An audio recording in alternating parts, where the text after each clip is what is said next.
काय आता कामगारांसमवेत आपली बैठक झाली, एकंदरीत काय निर्णय झाला? वस्तुस्थिती जी काही आहे रावडी सहकारी साखर कारखान्याची, तर ती वस्तुस्थिती लोकांना माहिती होणं गरजेचं होतं. कामगारांचं खरं अभिनंदन करायला पाहिजे की त्यांनी राजकीय प्रवाहामध्ये असा एक कार्यक्रम घेतला की ज्याच्या माध्यमातून लोकांपर्यंत कारखान्याची सत्य परिस्थिती जाते. त्याचा आम्हाला आनंद होतो की जो निर्णय इतक्या दिवसापासून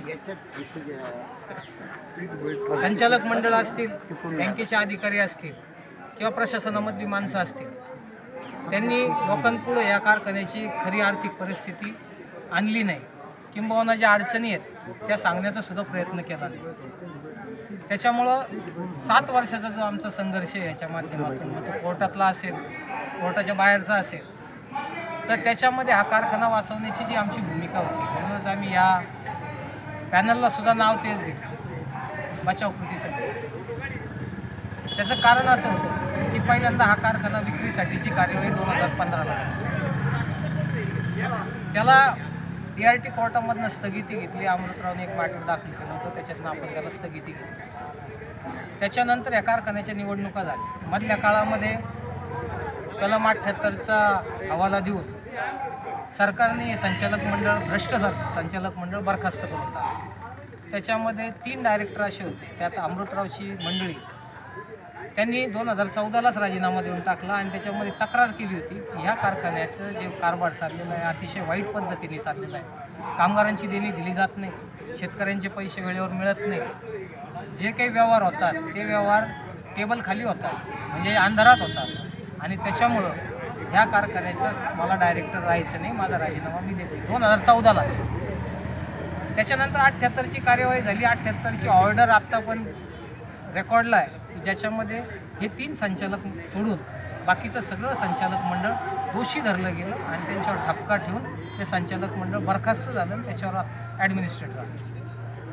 ॲडमिनिस्ट्रेटर आणण्याची संधी साधून, म्हणजे मला एक कमाल वाटते प्रशासनाची, पण इतकी म्हणजे कीव येते की त्या प्रशासकाने जी केस दाखल झाली होती कारखान्याच्या वतीने DRT कोर्टात, ज्याच्या स्थगिती होती कारखान्याच्या प्रॉपर्टी जप्त करायला, ती केसच विड्रॉ करून घेतली प्रशासकाने. संचालक मंडळ त्यावेळेस नव्हतं, प्रशासक नियुक्त होतं, प्रशासकाने ते केस काढून घेतली. केस काढून घेतल्यानंतर कारखाना ताब्यात घेतला गेला बँकेकडे.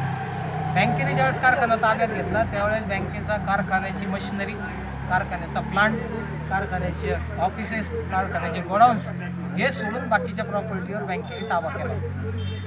असं असताना देखील ज्यावेळेस नवीन संचालक मंडळ 2016ला निवडून आलं, या 2016ला आलेल्या संचालक मंडळाने हे काहीच पाहिलं नाही आणि सगळा कारखाना आमच्या ताब्यात परत द्या. म्हणजे ज्यावेळेस खऱ्या अर्थाने बँकेकडे फक्त जमिनी होत्या, हे 4-5 गोष्टी कारखान्यांनी दिलेल्या नव्हत्या, व्यावसायिकांनी दिलेल्या नव्हत्या. यांनी ज्यावेळेस मागणी केली निवडून आल्यानंतर की आम्हाला हा कारखाना चालवायचा आहे, आम्हाला हा कारखाना द्या, बँकेने सांगितलं आम्ही तुम्हाला कारखाना चालवायला देतो. चालवायला म्हणजे संचालक मंडळाला, कारखान्याला नाही. संचालक मंडळाला वैयक्तिकरित्या विषय होता, कारण वैयक्तिक त्यांचे शपथपत्र दाखल करून घेतले.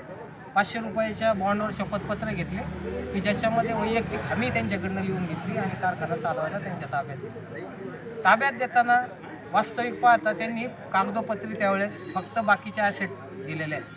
ह्या 4 गोष्टी 5 गोष्टी त्याच्यात नव्हत्या.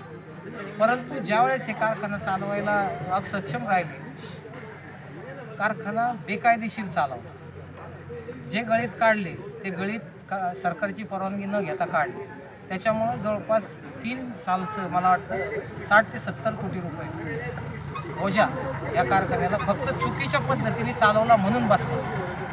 आणि सातत्याने जवळपास 44 कोटीचं घेतलेलं ADCC बँकेचं कर्ज हे आज तागायत काहीतरी 142 काहीतरी झालं, 142 कोटी. त्याच्यात कारखान्याच्या वतीने जवळपास 60-70 कोटी रुपये दिले असं सांगण्यात आलेलं आहे गेल्या 10-15 वर्षांमध्ये.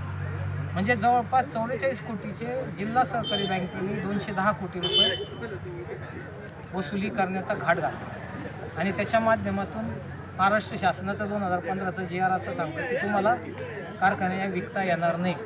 त्याच्यामुळं हे कारखाने भाडेतत्वावर देण्याचा निर्णय झाला. ज्या भाडेतत्वामध्ये सरकारने आड घातलेली आहे ते 15 वर्षापेक्षा जास्त तुम्हाला कोणताच कारखाना भाडेतत्वावर देता येणार नाही. यांनी टेंडर काढले जाणीवपूर्वक 25-25 वर्षाचे कराराने दिले. स्वाभाविकपणे कोणी घ्यायला तयार नव्हतं ते कारखाना. त्याच्यातल्या ज्यावेळेस आमच्या लक्षात आलं की हे कशासाठी चाललं आहे, तर हा कारखाना अशा परिस्थितीत आणायचा की याला विक्रीची परवानगी राज्य शासनाकडून घ्यायची, कारण परवानग्या बंद होत्या. म्हणून आम्ही त्याला आव्हानित केलं. त्याच्या संदर्भात कोर्टाने आमचे स्टे दिला किंवा ती पुढं होऊ शकलं नाही. आता या सगळ्याच्या पार्श्वभूमीवर जेव्हा निवडणुका लागल्या किंवा व्हायला पाहिजे होत्या 2001ला याचा कार्यकाळ संपलेला होता. संचालक मंडळाने कोणाचीही परवानगी न घेता सगळीच्या सगळी संपत्ती म्हणजे मशिनरी, कारखान्याचं जे मेन प्लांट आहे त्याच्या सगळं ऑफिस, सगळं इव्हन छत्रपती शिवाजी महाराजांचा पुतळा देऊन टाकला. हा बँकेला कोणीही न मागता परत दिलेली गोष्ट आहे की ज्याच्यामध्ये सिक्युरिटायझेशनच्या कायद्याखाली कार्यवाही होणं अपेक्षित होतं. 2011च्या सिक्युरिटायझेशन, 12च्या सिक्युरिटायझेशनची नोटीसचा वापर करून तुम्ही आता हा कारखाना 2024-25ला बँकेच्या परत ताब्यात देऊन टाकला. मग निवडणुका जर घ्यायच्या आहेत तर कारखान्याकडे पैसे नाही आणि सांगण्यात आलं कोर्टाला की 32 लाख रुपये भरायला आमच्याकडे पैसे नाही. त्याच्यामुळे हा कारखाना अवसायनात काढायचा, हा विकून टाकायचा आहे, हा मोडून टाकायचा आहे.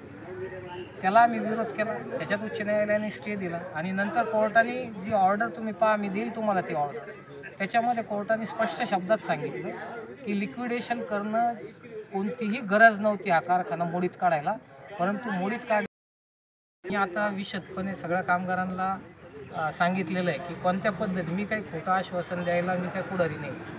मी जी वस्तुस्थिती मी ती सगळी सांगितलेली. तुमचे जवळपास 135 कोटी रुपयाचं देणं या कारखान्याला आहे कामगारांचं, आणि कामगारांना जर हा कारखाना चालला तरच पैसे मिळू शकतात या विषयावर मी ठाम आहे. आणि मी अशी कोणतीही भूमिका घेणार नाही, कोणतंही आश्वासन फुकटचं देणार नाही की जेणेकरून तुमचं सगळं व्यवस्थित होईल. आता ते व्यवस्थित व्हायला वेळ लागणार. त्याच्यासाठी हा कारखाना सातत्याने चांगल्या शब्दाने चालला पाहिजे. आणि पहिलं काम आपल्याला जर काही करायचं असेल, याच्यात कामगार अडचणीत आहे, शेतकरी मोठ्या प्रमाणात अडचणीत आहे. त्याच्या हक्काचे उद्या सकाळी या कारखान्याचं जर लिक्विडेशन झालं आणि पैसे वसूल नाही झाले तर प्रत्येक सभासदाच्या सातबाऱ्यावर याचा बोजा जाऊ शकतो. इतकी वाईट परिस्थिती. कायदाच तसा आहे. त्याच्यामुळं मला असं वाटतं की माझी प्रायोरिटी अशी राहणार आहे की हा कारखाना चालू करणे. हा चालू झाल्यानंतर कामगारांची शक्य त्या पद्धतीने देणे आणि त्याच्यासाठीचे मार्ग आमच्याकडे आहेत.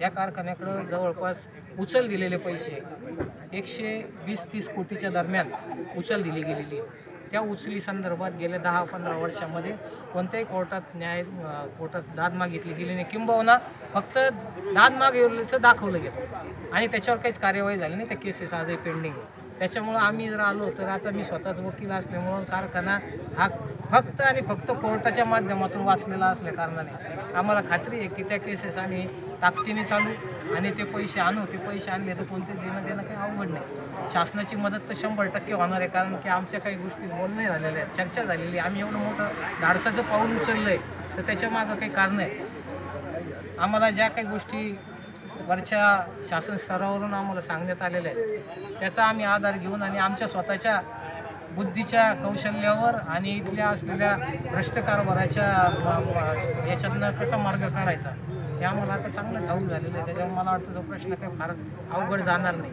फक्त मी असं आश्वासन देणार नाही की आलो का 6 महिन्यात पैसे मिळतील असं काहीच होणार नाही. याच्यासाठी वेळ लागणार आहे. तो वेळ मात्र किती लागेल, कारखान्याची परिस्थिती, रिकव्हरी, पण एक मात्र खात्री देतो की 5 वर्षात बऱ्यापैकी याच्यातल्या रिकव्हरीच्या माध्यमातून सगळ्या कामगारांची देणी कशी दिली जातील याची व्यवस्था प्रायोरिटी करू. कारण याच्या कारखान्याच्या बऱ्याच प्रायोरिटी आहेत, पण त्याच्यामध्ये सगळ्यात मोठी प्रायोरिटी कामगारांच्या पैशाची राहील एवढी ग्वाही देतो. आत्मा मालिक मल्टी स्पेशालिटी हॉस्पिटल येथे मोफत सुविधा, अँजिओग्राफी, अँजिओप्लास्टी, बायपास सर्जरी, सर्व प्रकारचे OPD केस पेपर फ्री, सोनोग्राफी फक्त 400 रुपयात, एक्सरे फक्त 100 रुपयात, लॅब तपासणीवर 50% सूट, औषधींवर 20% सूट. अधिक माहितीसाठी संपर्क 90 90 91 91 96 तसेच 7304 75 56 55. आमचा पत्ता Atma Malik multi speciality hospital, Kokamthan, Shirdi Kopargaon road, Samruddhi Mahamarg circle जवळ, कोपरगाव.